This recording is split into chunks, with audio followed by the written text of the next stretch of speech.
What is good, fight fans? This is Ashley's Corner, and yes, indeed, I had to talk about this D3 promotion card. It's going to be a fire card, and yes, I will be in the building, and I'll be live to report on it on Saturday, 4 p.m. Eastern Time. Keyshawn Davis is fighting Lemos. Lemos is the last person that Richardson Hitchens fought, and it was a close fight. A lot of people think that Lemos edged that fight out and actually won, even though he was not the victor. I want to give my thoughts on the fight. It's going down in Norfolk, Virginia tomorrow. This fight is on Friday, ESPN Plus. Troy Isley's on the card, Abdullah Mason, and both of his brothers, Keon and Calvin Davis. Robert Merriweather and Reese Salim is on the card. But I'm going to start with the specs real quick before I give my 2 cents on the fight. All right. Keyshawn Davis is 11-0. He has 7 knockouts. He's fought for 78 rounds. His knockout percentage right now is 63.64%. He's been pro for 4 years. He's 25 years old, 5'9", with a 70-inch reach, fighting out of Norfolk, Virginia. All of his fights in his career has been 137 wins and 36 losses. That's a pretty good record, all right, for a resume. Without a name or a title, you know what I'm saying? Without one 12-round fight under his belt, Keyshawn Davis is headlining, and it's still a 10-round fight. He's headlining with only 11 fights. The question is it his greatness or is it Bob Arum pushing him because he's really the only one left over at Top Rank? Teal said Top Rank can keep all the black fighters. What feels like a whole year ago. Seems like, he knew something we didn't. And like Devin Haney said, this is boxing. Nothing's a secret. Everybody knows what everybody's doing. Shakur wasn't headlining that 11 fights. Is it his greatness and his skill that put him there, or is Keyshawn just signed to the right company at the right time? That's what you really need to ask yourself when it comes to his real star power.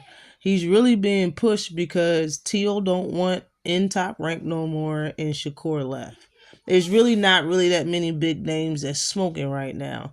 And Keyshawn is smoking. He does have a little bit of, you know what I'm saying, he got fans. But 11 fights is not his skill. That man's at the right pace at the right time. And he can ask Bud. He can ask Terrence Crawford. He can ask his own friends, Shakur Stevenson. Bob Arum is like this when he needs somebody to push, and you're that guy to push right now. Or else you would not be headlining in your hometown with 11 fights and hasn't did nothing. Like, Keyshawn fought a washed up, over the hill Pedraza. That's it. That's the only name we know on his record, for real, on his resume. This should show you and learn you something for all the people and all the fans that make up things and agendas and make up just reasons on why a fighter doesn't deserve this or doesn't deserve that. Oh, he doesn't have accolades and all this other stuff.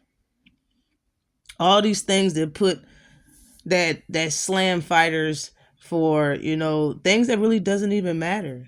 This man is headlining in his own town, no title, no nothing, 11 fights. And he's fighting somebody coming off a loss and bringing him down from his original weight class of 140 to 135, which I may add, that man came in at 141 on the scale today. The fight's tomorrow, and Lemos came in at 141, and Keyshawn came in at 135. I told everyone that will listen, accolades is a dirty word. It's a bad word. It's like cursing. Accolades don't matter, man. They do not matter. Everything that fans and old media said about fighters is false information. It's lies. It's agendas. How is Keyshawn Davis headlining in his hometown with nothing? Now, Lemos, his specs is 29-1, 19 knockouts. He's ranked number 18 in the world at 140 pounds. He's fought for 142 rounds.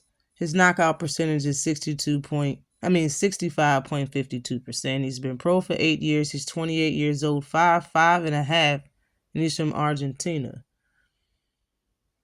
He had 10-fight KO streak until his last fight versus Richardson Hitchens, where he lost via unanimous decision. But he stopped Lee Selby in 5 rounds in 2022. Lemos has power. This is going to be a good fight. Now, about my opinion on the fight is going to be good. I thought the fight was a good idea and fire from jump. I know people are going to say the man is coming off of a loss and he's coming down in weight. I don't really have problems with that because it's a good fight, but I see people use that to talk about Tank and stuff. And since he's talking about Tank, y'all can have at that. So, but for real, him coming in overweight to me means a lot. The man, honestly, when people keep saying he can hit, and man got power, they got around the same knockout power. Like Keyshawn is basically 64% and his is 65%. They knockout percentage is around the same. So it's like who can get to who first? And he's 5'5" and a half. You know what I'm saying? I really think of all the stuff that's being said about Lemos from Keyshawn and, all the stuff that's been said about other fighters, it seems like Keyshawn's overlooking Lemos and don't really, you know what I'm saying, just looking at him as easy work. Being the fact that this is a big fight for Keyshawn. This is a fight in his hometown with his brothers and his younger brother, first debut. This is big for him, not Lemos. Lemos came in overweight like dare me. Go ahead and call the fight off. Dare me. I see this happening in a lot of people's future. Now, Lemos is a come forward fighter, throws a lot of punches. I don't think he's as wide as Keyshawn's last opponent was, though. I think this is going to be a tough fight for Keyshawn. He might get dropped, and he might get wobbled. To the least, he might get wobbled. To the most, he might lose this fight, to be for real. You know what I'm saying? It's very possible. But I think he picked this fighter for a reason, and regardless if he come in overweight or not, it shouldn't really make that big of a difference. You know what I'm saying? But it all depends on how good Keyshawn's defense will be Friday night to see if he wins this fight or not, or stays on his feet during this fight or not. He fought Albright in 2023. I think he fought him last year or 2022, but I think he fought Albright last year. Albright percentage is like 52% knockout percentage, you know what I'm saying? So, and that kind of stunned him a little bit. I didn't hurt him for real, but it stunned him. You could tell the punch did a little something. Lemos, in my opinion, is full of those, bro. He got his knuckles are full of stun use. You understand? Full of stun use. This about to be a very interesting fight. Like I said, I will be in the building.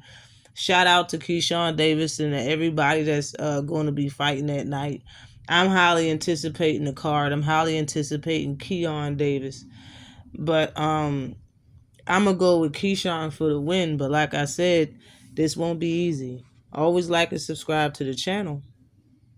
Watch them overhand rights and them left hooks to the body, Keyshawn. Peace.